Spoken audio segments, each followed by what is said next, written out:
This obstacle cannot define me. It's not going to cripple me. It's not going to be responsible for me stepping away for the game that I love. I'm going to step away on my own terms. So recruiting, obviously in the league, you were known as a great recruiter. So what is your recruiting approach? So if you're sitting down with me, I'm somebody you really want me on the team. What's your approach to recruitment? You want first place, come play with me. You want second place, go somewhere else. If I'm buddies with you from high school, if I'm a cousin of yours, what happened to our relationship? How did that gravitate when you went into the league and you're determined to become the greatest, or you're determined to become one of the greatest? What happens to our relationship? Oh, it suffers. It does suffer. Oh, yeah. Okay. Yeah. And you understood that. You were okay with that. Well, yeah. And the people that love you, like friends and family, like they know that about you. Got it. So they let you be you. And when you reconvene, you pick back up where you left off. But make no mistake about it, everything in between is lost, right? So those long-term relationships, the commitment of time of, taking vacation. Like I see a lot of players take vacations with other players that are close friends. And or just take vacations just to take vacations, or just hang out just to hang out. Like I never did that. Why not though? Why didn't you do that? Well, because when I retire, I didn't want to have to say, I wish I would have done more. I don't want that. What's the least amount of sleep you played a game on? No sleep. You played a game with zero sleep. Zero sleep.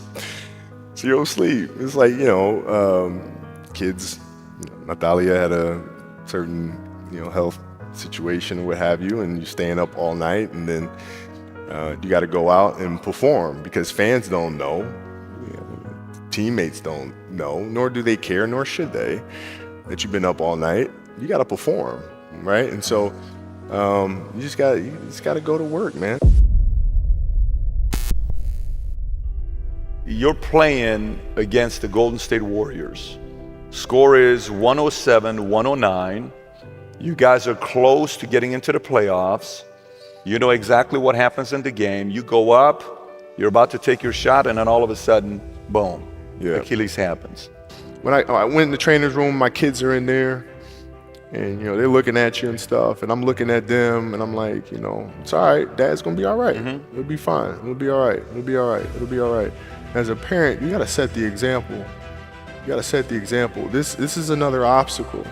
This obstacle cannot define me. It's not gonna cripple me. It's not gonna be responsible for me stepping away for the game that I love. I'm gonna step away on my own terms.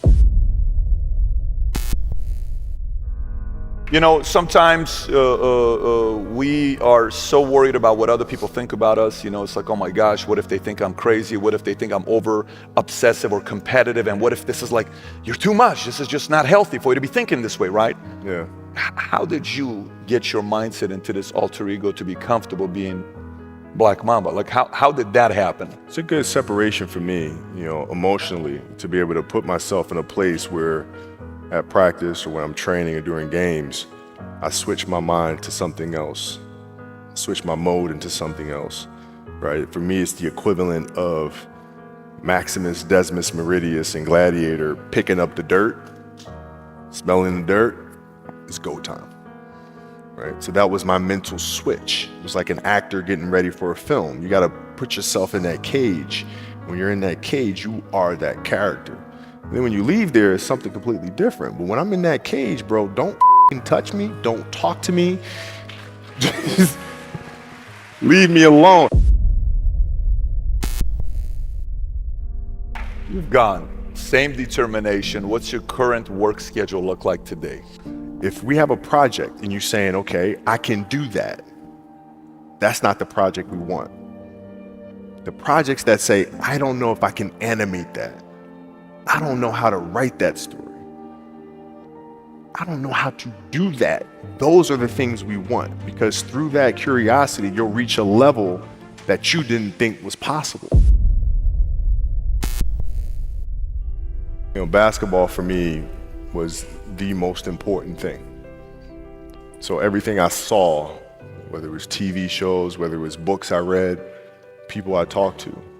Everything was done to try to learn how to become a better basketball player. Everything. And so when you have that point of view, then literally the world becomes your library to help you to become better at your craft. The world becomes your library to help you improve your craft, better your craft. Yes, indeed. So because you know what you want, the world's giving you exactly the information you need to become better at it. Because you know what you're looking for.